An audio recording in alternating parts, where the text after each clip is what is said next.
Merci de cette présentation. Je m'appelle Terashima. Il y a 2-3 jours, j'ai eu l'embargo, donc je ne peux pas rester assis sur la chaise. Donc permettez-moi de rester debout pour vous parler. J'ai préparé donc un texte pour mon exposé, donc je vais lire parce que je ne sais pas m'arrêter quand je commence à parler. Donc j'essaye de rester collé au texte que j'ai préparé pour ce colloque. Donc je suis très honorée d'être invitée à ce colloque. Donc, je vais essayer de présenter mon opinion personnelle suivant le thème de ce colloque que professeur Nishiyama vient de nous expliquer. Dans le monde d'aujourd'hui qui se globalise de plus en plus rapidement, les étudiants comme les chercheurs étrangers augmentent d'année en année dans nos facultés.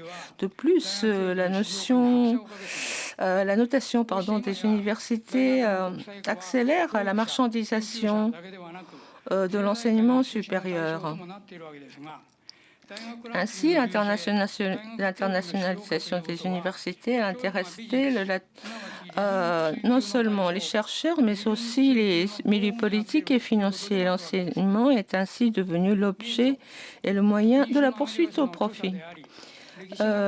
Professeur Howard Zinn, qui est décédé, qui est historien connu et auteur de l'histoire populaire des États-Unis, a dit que les universités américaines étaient devenues des entreprises commerciales privées. À présent, les universités d'État japonaises, transformées en coopération autonome, sont en train de devenir elles aussi des entités gérées comme des entreprises privées. L'exemple typique de cette transformation est l'introduction de supprêtes dans les campus. À l'université d'Ato de Gifu, où j'ai enseigné, on pouvait acheter presque tout dont nous avions besoin au magasin de la coopérative universitaire, mais une supprette fut construite par la suite à côté de l'entrée principale de l'université. Elle était gérée comme une quelconque supermarché de chaîne. J'ai été aussi surpris de voir que lorsque j'ai visité l'université normale de Pékin, que cette université avait une banque sur son campus, un hôtel, des restaurants et d'autres établissements commerciaux et qu'elle gérait elle-même ces établissements dans le but de générer le profit. Si les universités d'un État qui se dit socialiste sont dans un tel état, il est peut-être naturel que les universités du Japon, qui est un État capitaliste, se transforment elles aussi en entreprises commerciales. Ainsi, les universités d'État japonaises changent-elles de mission. Elles ne sont plus d'établissements ni pour l'enseignement ni pour la recherche, mais sont gérées comme des entreprises commerciales. Avant, la conférence des professeurs de chaque faculté et le conseil général pour l'ensemble de l'université fonctionnaient comme des organismes de décision coordonnés par le président de l'université. Aujourd'hui, les pouvoirs sont devenus détenus par le président du conseil de l'administration ou le conseil de gestion, et l'ancien conseil général a été réduit en un conseil pédagogique. Ces derniers représentent presque la moitié et le conseil de gestion, alors que le doyen de faculté ne sont plus que des observateurs. Cette transformation en entreprise de l'université va de pair avec le renforcement des pouvoirs du président de l'université. Le modèle de gestion d'entreprise privée, avec le PDG possédant d'immenses pouvoirs, est transposé intégralement sur la gestion de l'université. Ce phénomène était déjà visible depuis longtemps aux États-Unis, notamment à l'Université de Californie. Chomsky a critiqué ce phénomène. Selon lui, le renforcement du système de commandement de haut vers le bas en élargissant le conseil d'administration et augmentant les vice-présidents est la cause de hausse continue des frais d'études. Et Chomsky souligne que ces hausses sont utilisées pour augmenter les salaires du président et des conseillers. Il est d'avis que le modèle de business corrompt l'université. Comme on a vu, l'université n'est plus un établissement d'enseignement, mais elle est le lien et le lieu de faire des affaires, de faire du business, un lieu de poursuite au profit. Et cette tendance est accélérée par le classement des universités. Si l'université est un haut de ce classement, son nom devient une marque. Et ceux qui la gèrent n'ont pas besoin de courir de droite à gauche pour recruter des étudiants. Cela peut aussi attirer les étudiants étrangers et il devient de plus en plus facile pour faire des profits. Dans le cas des universités d'État américaines, les frais d'études sont différents entre les étudiants américains et étrangers et entre les étudiants eux-mêmes, suivant s'ils sont originaires de l'État de l'implantation de l'université ou non. Les frais sont les plus élevés pour les étudiants étrangers. Ce qui veut dire que plus les étudiants étrangers sont nombreux, plus les profits sont importants pour les universités en question. C'est la raison pour laquelle le degré d'internationalisation est mesuré par le taux d'étudiants étrangers par rapport au nombre total d'étudiants. Cela est très important pour le classement des universités pour attirer les étudiants de l'étranger.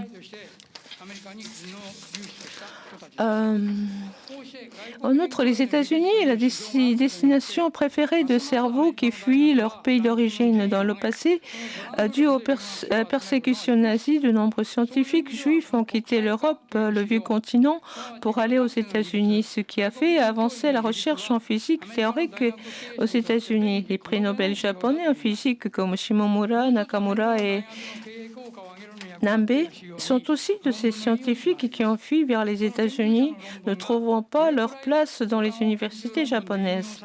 La présence importante des enseignants étrangers constitue donc un indice efficace pour les universités américaines, surtout pour ceux qui les gèrent. Elle leur permet de se placer haut le classement et ainsi attirer les étudiants étrangers. Un indice aussi important et efficace est le nombre d'articles cités. Mais les articles sont le plus souvent rédigés en anglais, ce qui est très avantageux pour les universités américaines et anglaises aussi, et aussi pour les chercheurs anglophones. En d'autres termes, ces universités japonaises sont mises en concurrence avec les universités américaines et anglaises. Le ministère de l'Éducation japonais critique les universités japonaises comme celle de Tokyo ou de Kyoto pour être classées aussi bas sur la liste de classement, mais le classement est bas sur les indices concernant le pourcentage des étudiants étrangers, celui des enseignants étrangers, celui des articles cités. Le plan de réforme des universités d'État publié en novembre 2013 prescrit l'état du classement des universités dans le monde.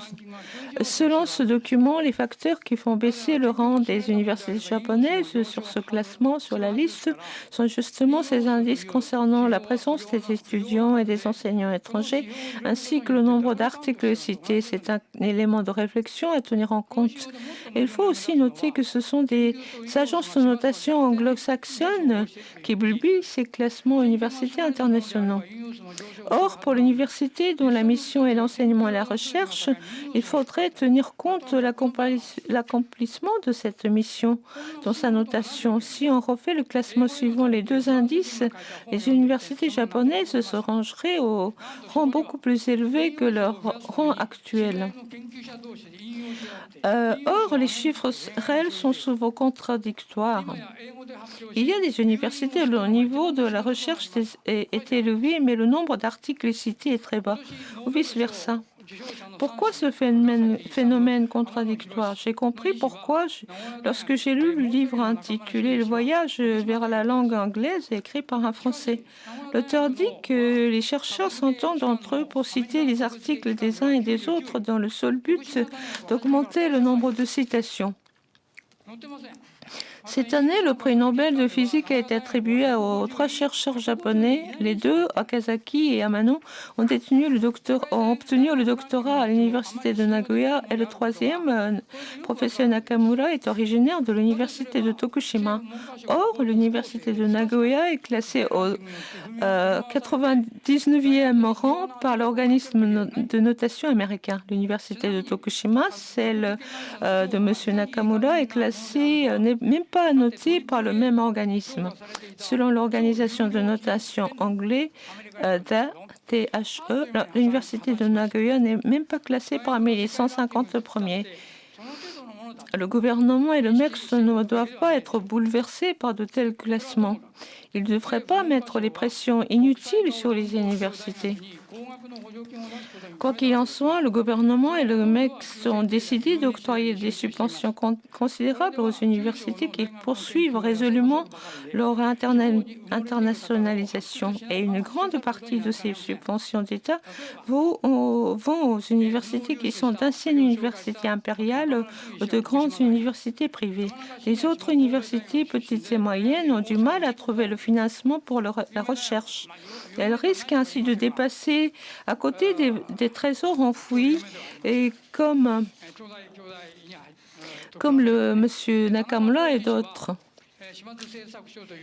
Comme ce fait atteste, au lieu de consacrer les ressources inutilement à l'anglicisation de l'enseignement et recrutement des étudiants et des enseignants étrangers, le gouvernement et le MEX devraient concentrer leurs efforts à la mise en place au sein de chaque université d'un système qui assure des débats libres aux chercheurs et à la mise à leur disposition des financements leur permettant de faire de recherche sans contraintes financières. Mais la situation évolue dans le sens inverse.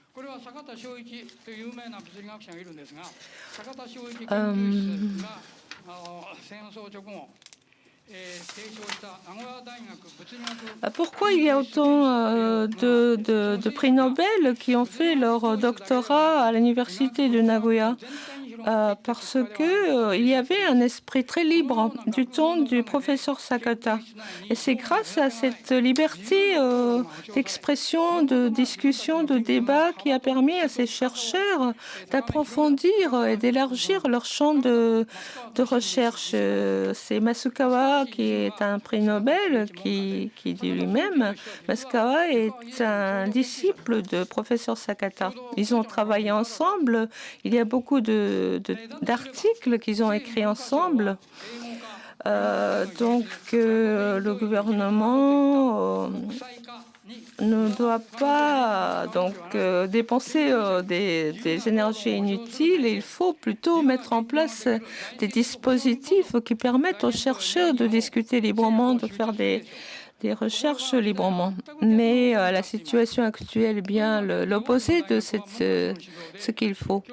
De nombreuses universités essaient d'étouffer la parole libre, l'expression des opinions des professeurs.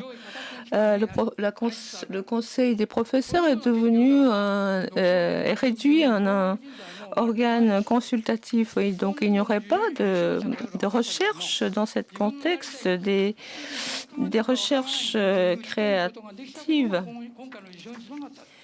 Monsieur Matsukawa dit lui-même qu'il a pu réaliser cette recherche parce que personne ne lui a imposé l'objectif ou les délais de sa recherche. Donc, il pouvait faire ses recherches comme il entendait, comme il le voulait.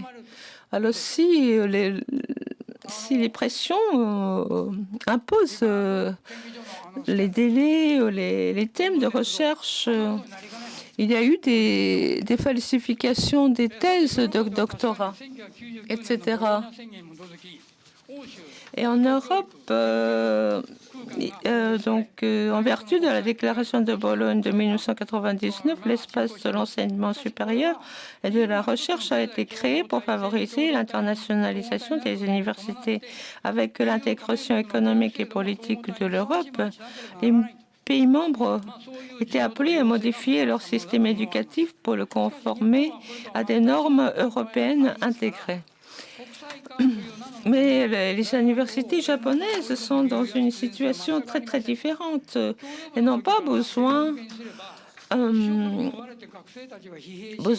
d'angliciser l'enseignement pour s'internationaliser. Si les étudiants sont absorbés dans l'apprentissage de l'anglais dès les premières années de faculté, leur niveau de connaissance dans d'autres domaines va détériorer. De plus, ils n'auront pas de temps de se cultiver et donc perdraient le fondement pour devenir des personnes compétentes internationales. Le temps nécessaire pour lire un livre en anglais leur permettrait de lire des livres en japonais.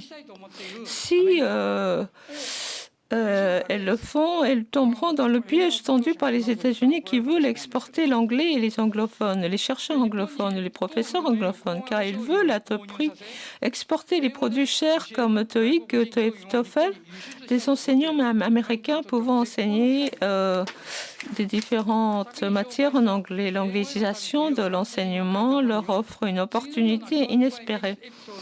Je voudrais vous parler d'une anecdote amusante que j'ai trouvée dans le même livre que j'ai cité tout à l'heure. Dans ce livre, c'était écrit que l'adoption de l'anglais en Union européenne a été le facteur du déclin du français.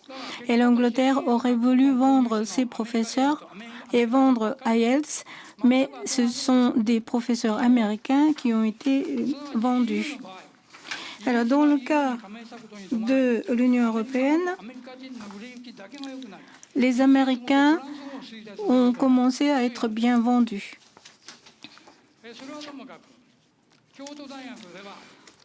Ainsi, à l'Université de Kyoto, l'internationalisation représentée par le recrutement de 100 enseignements étrangers avance.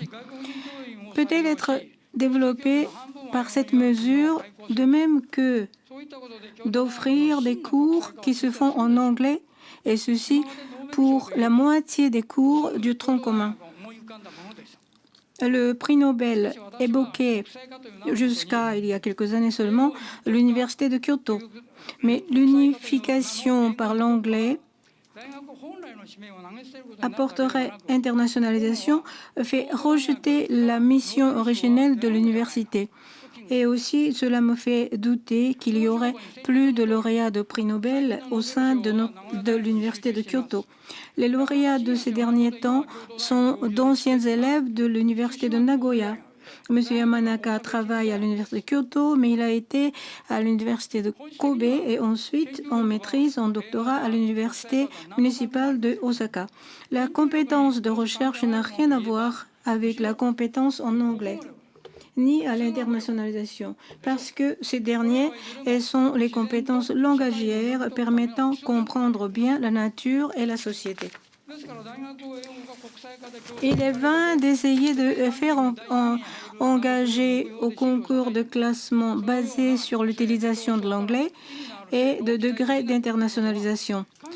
Pour prouver mon argument, je prendrai l'exemple de la Corée.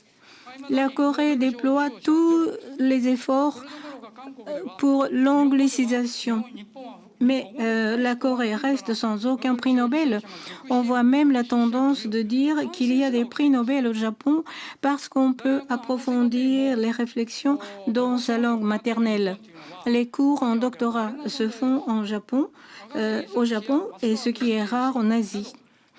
Et les lauréats de prix Nobel n'ont même pas fait des études à l'étranger. Par exemple, Masukawa a dit qu'il ne parlait pas japonais et il a fait son discours pour le prix Nobel en japonais. Et il dit, M. Akasaki, qui a dit qu'il a pu avoir le prix Nobel parce qu'il a pu se concentrer au thème qui l'intéressait, et il dit même qu'il faut étudier mieux le japonais que l'anglais. Et c'est pourquoi le système qui consiste à réduire les subventions tout en mettant devant le nez les aides financières d'ordre énorme et quelques centaines de millions de yens pour faire des universités internationalisées. Et cette tentation finit par enlever la richesse des universités du Japon et altère l'enseignement supérieur. Et c'est ainsi que le ministère de l'Éducation ne doit pas se soucier de l'internalisation, mais il faut que l'université, le Japon, est au rang très inférieur si on compare le budget consacré à l'université supérieure. Maintenant, l'anglicisation ou l'internalisation n'aide nullement l'amélioration du niveau des universités japonaises. Et la Russie essaye de... La Russie a déclaré récemment qu'elle va construire à la place de la Banque mondiale actuelle et l'FMI une nouvelle institution financière avec la Chine ou les pays de BRICS. On a entendu la nouvelle qui annonçait que la Chine a dépassé les États-Unis et elle est devenue la première puissance économique. Et il faut donc créer un organisme de classement qui mérite notre confiance. Ce contexte prouve que l'hégémonie du dollar tend à sa fin. Le pouvoir du dollar s'appuie sur celui du dollar du pays, de l'économie. Or, le dernier s'affaiblit et cependant, si on vise à imposer l'anglais comme l'unique langue étrangère, cela nous amènerait à former les personnes qui ne voient pas l'évolution du monde. Tout ceci va à l'encontre de l'objectif qui est de former des ressources humaines aptes à faire face à la mondialisation. Parce que les gens ainsi formés doivent être capables de se rendre compte de l'évolution ou le mouvement du monde entier. Et puisque la mondialisation développe, il faut que l'enseignement supérieur soit multiculturel et multilinguiste. Nous venons d'apprendre qu'une petite ville du Portugal a décidé d'adopter la langue chinoise dans l'enseignement primaire. Pour revenir à l'exemple d'organisme de classement, il faut nous rappeler que la société Enron, classée en 3A, a fait faillite. Le ministère de l'Éducation dit qu'il faut renforcer l'enseignement en anglais pour accueillir davantage d'étudiants et d'enseignants étrangers. Les étudiants étrangers veulent venir au Japon parce qu'ils s'intéressent au Japon et le connaître davantage. Et tout simplement, ils s'intéressent au Japon. Et nous savons que beaucoup d'étudiants étrangers qui viennent au Japon renoncent à continuer à faire les études au Japon en apprenant que beaucoup de cours se font en anglais. Lorsque j'ai visité l'ancienne Mandchourie, j'ai visité les villes comme Harbin, Dalian et Shangun. J'ai été accueillie pour le personnel et la section du Japon. Et ils avaient tous une passion pour la culture japonaise et la langue japonaise, bien que le sentiment contre le Japon doive être renforcé à cause de la nationalisation et la tendance éventuelle de l'internationalisation. Et le livre que j'ai cité, Voyage vers l'anglais, dit que au bar de karaoké près de l'Opéra de Paris, beaucoup de jeunes Français chantaient en regardant l'écriture en japonais, la parole écrite en japonais.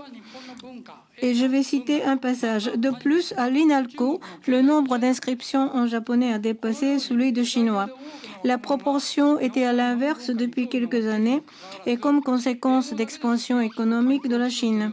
Mais finalement, la culture japonaise, le cinéma, la culture et animée l'ont remporté sur l'économie chinoise.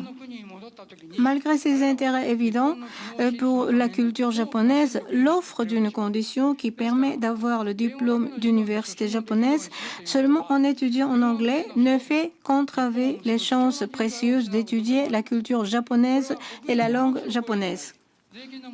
Lorsque les étudiants étrangers retrouvent dans leur pays, après avoir étudié la langue japonaise et la culture japonaise, les sciences et technologies du Japon, les entreprises japonaises qui vont s'y installer pourront avoir les aides de ces anciens étudiants.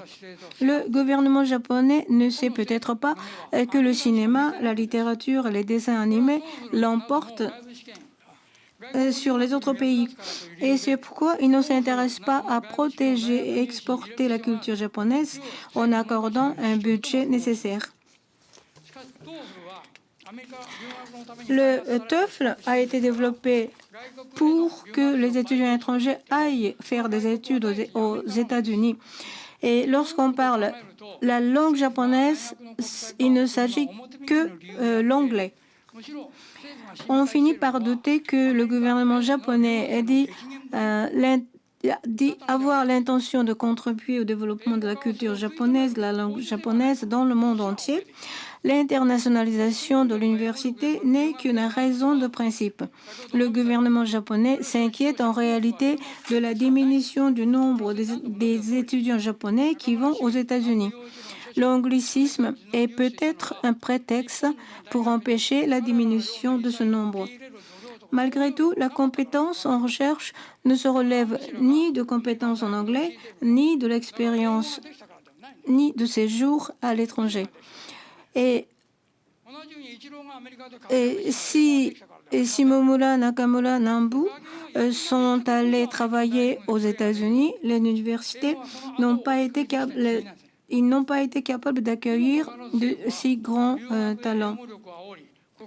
Malgré tout, encore le gouvernement japonais ne cesse d'encourager les étudiants à aller faire des études à l'étranger et étudier l'anglais. Et il concentre toute son énergie à importer des enseignants japonais. Mais le projet d'engager 100 enseignants japonais fait perdre aux Japonais, fait perdre à une centaine de Japonais de trouver un poste au sein des universités japonaises. Et ce projet d'engager 100 enseignants est limité dans le temps. Et c'est pourquoi il faut être prévu du danger d'être obligé de recruter les étrangers qui n'auraient pas été recrutés dans leur pays. Et cet état de choses s'explique par la priorité mise sur l'internationalisation qui est concrétisée par l'introduction des cours donnés en anglais. Et celui qui a eu le prix très important n'a pas trouvé le poste au Japon et il est retourné aux États-Unis.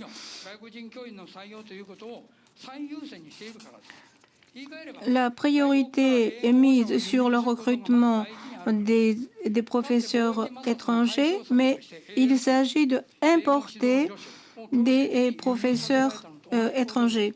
Et même, c'est la même situation que lors de la création du programme ALT, c'est-à-dire recruter des lecteurs étrangers dans l'enseignement secondaire. Et à partir de 2002, le ministère de l'Éducation nationale japonais a lancé le projet de Supa English Language High School, appelé en japonais SELHAI. Le résultat, on voit que le ministère est en train de commettre la même erreur avec le projet Supa Global English. Et à l'université, le projet appelé Supa Super Global Daigak, c'est-à-dire l'université super et mondiale. Et si le projet de Sellerai avait réussi, on n'aurait pas besoin maintenant de refaire la directive pour ajouter l'idée de faire les cours d'anglais et on modifie les détails. Les professeurs à l'université savent expliquer ce qui est difficile, mais de façon très difficile. Et les professeurs qui enseignent dans des lycées doivent expliquer quelque chose de difficile de façon facile à comprendre. Alors, les enseignants au lycée ne savent même pas expliquer bien en japonais et s'ils se mettent à expliquer en anglais, le résultat, on peut deviner facilement. Et en plus, les lycéens ou les collégiens ou les lycéens ne savent pas lire en anglais et en plus, s'ils sont obligés de suivre les cours donnés en anglais, ils auront besoin d'une compétence de lecture rapide. En Malaisie, les cours qui ont commencé à donner en anglais ont été arrêtés et ils ont changé d'orientation. Moi, à la maison, je dispute très souvent avec mon épouse et après, on découvre qu'il s'agissait, c'était à cause d'un petit malentendu. Et on finit par se comprendre et on se demande ce que serait le résultat si on se communique en anglais. Et il y aurait tellement de malentendus et l'avenir du Japon s'en sortirait très difficilement. Mais finalement, on finit par douter que le gouvernement japonais pense à quelque chose d'autre, non pas internationaliser le Japon vraiment. Et on peut se demander maintenant si les universités américaines méritent vraiment d'accueillir des étudiants étrangers. Il y a des études très détaillées sur la compétence des étudiants. On voit que une comparaison de 22 pays révèle que les États-Unis n'est pas un des meilleurs. En mathématiques, l'Italie 21e, les États-Unis 22e. Pour la lecture, les États-Unis 21e, l'Italie 22e. La compétence de résoudre des problèmes, la Pologne 19e, les États-Unis 20e. Et il y a Johan Galtung qui est connu pour les recherches sur la paix. Et il dit clairement que l'université américaine sont au niveau de lycée, sauf le doctorat, le niveau de doctorat. Si les étudiants vont faire des études aux États-Unis, il faut qu'ils s'inscrivent au degré doctorat. Mais le gouvernement japonais ne vise que envoyer les étudiants au niveau licence. Parmi les lauréats de prix Nobel,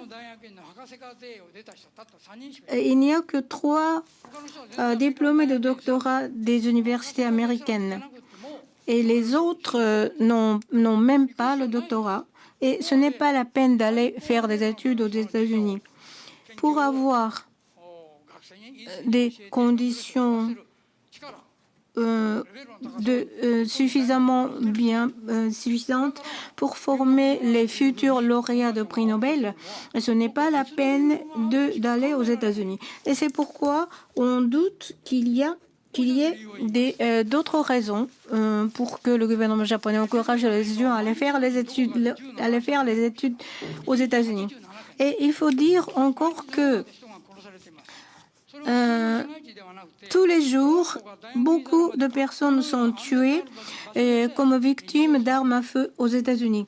Et ça n'arrive pas seulement dans les villes, mais aussi dans des écoles même. Et des actes criminels comme viol arrivent au lycée et à l'université même, et jusque dans le campus de grandes universités comme Harvard. Le gouvernement ose-t-il, malgré tout, les étudiantes japonaises d'aller aux États-Unis tout en sachant cette réalité aux États-Unis. Et si ce n'est pas le cas, c'est une irresponsabilité absolue. Et s'ils le savent et qu'ils les y encouragent, c'est inadmissible. Le gouvernement japonais va doubler, ils ont l'intention de doubler le nombre actuel pour envoyer 120 000 étudiants à l'étranger. Ce sont les mesures cohérentes et justes. On doit s'attendre à voir des victimes. Même le pouvoir actuel souhaite non pas de rester dépendant des États-Unis et comme une caniche, mais de progresser notre pays. La politique actuelle de l'éducation nationale est non loin de récupérer le Japon comme il faut. Il est utile seulement à céder l'autonomie et cette situation me rappelle la dicton qui dit « Le chemin vers l'enfer est couvert d'un tapis de fleurs et de roses, couvert de fleurs de roses ». Et les frais de scolarité américains sont tellement élevés que beaucoup d'étudiants américains vont au Canada. Il y a une université bien connue au Canada. Les frais de scolarité pour 4 ans représentent la même chose de 1 an aux États-Unis. Est-ce que les étudiants japonais vont payer les frais de scolarité si élevés aux États-Unis? Donc l'internationalisation devancée par le gouvernement japonais, doubler le nombre des étudiants japonais qui vont à l'étranger, c'est un projet sans raison. Ce n'est pas un projet qu'on puisse accorder. Et en tant que professeur d'anglais, cela me gêne de dire ces choses. Mais il faut être franc. Il y a beaucoup d'étudiants japonais qui n'arrivent pas à faire les communications, même en japonais. Et les étudiants japonais et aussi beaucoup de médecins, dentistes, avocats sont incapables d'établir des communications en japonais. Ils ne savent plus parler ou écouter, surtout écouter les patients. Par exemple, dans une université qui forme les dentistes, il y a des cours qui sont offerts pour que les futurs dentistes soient compétents ou capables d'écouter les malades. Et à l'examen d'entrée au lycée, il y a des tests de compréhension orale en japonais. Alors, la situation est évidente pour la perte de la compétence en langue japonaise et en même temps, le gouvernement japonais encourage et met l'importance sur l'enseignement de l'anglais. Il y a encore beaucoup de choses que je voudrais citer, mais j'ai déjà dépassé le temps qui m'a été imparti. Je vous remercie de votre attention.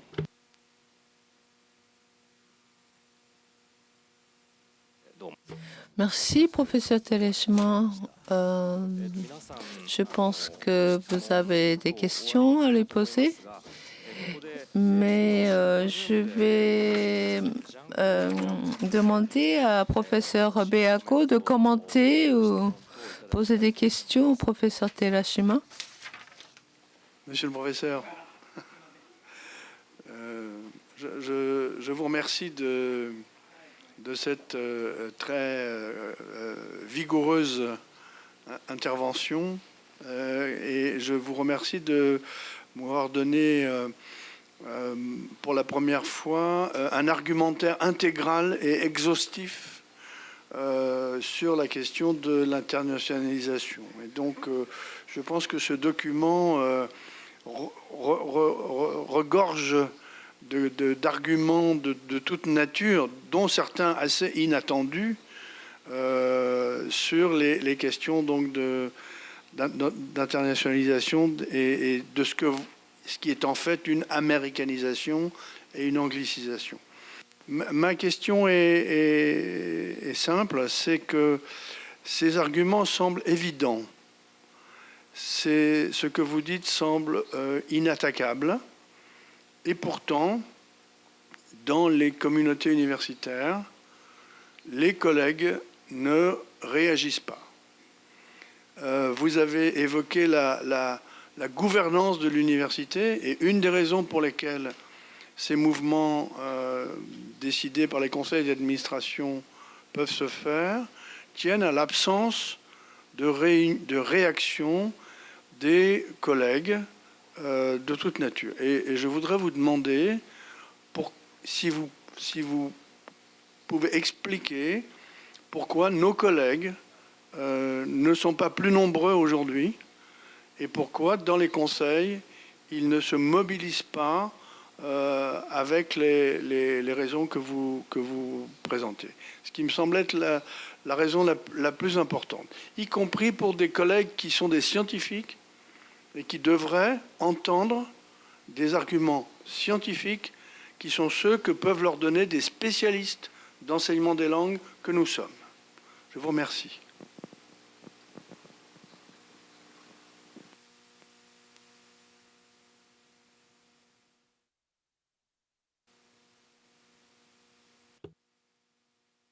Oui, ありがとうございました。なぜみんなが行動を起こさないのかっていうことだと思うんですけど、まあ日本人はもともとね長いものに巻かれろっていう習性があって、J'essaye de répondre. Les Japonais, enfin je parle des universitaires, n'ont pas l'habitude de s'exprimer à haute voix. Ils sont formés.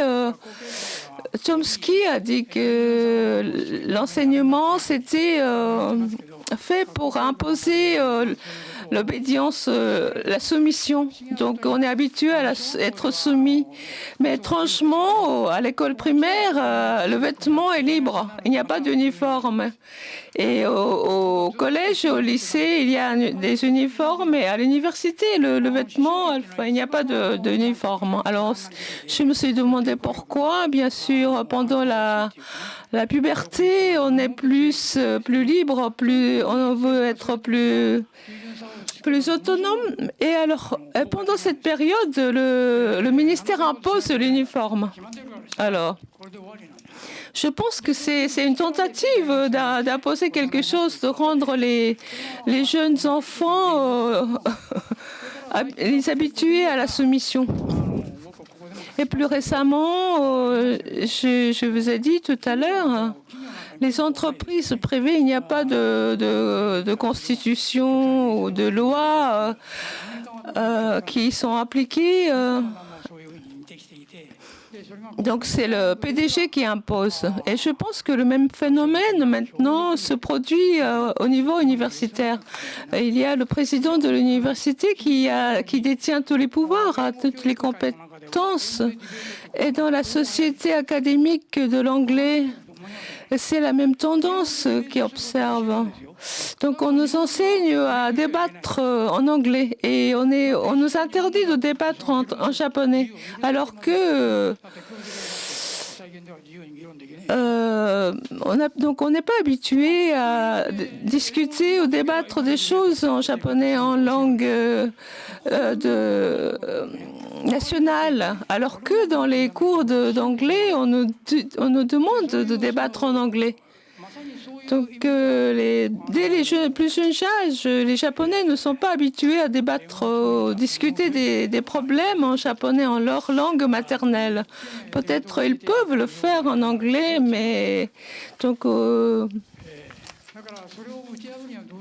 Alors, comment nous pouvons changer cette situation, cet état des choses? Comme Chomsky le dit souvent, il faut faire trois choses. Le Chomsky dit de faire trois choses. Peut-être le Chomsky n'a pas une bonne réputation chez vous en France, mais je vous demande de patienter, de m'écouter.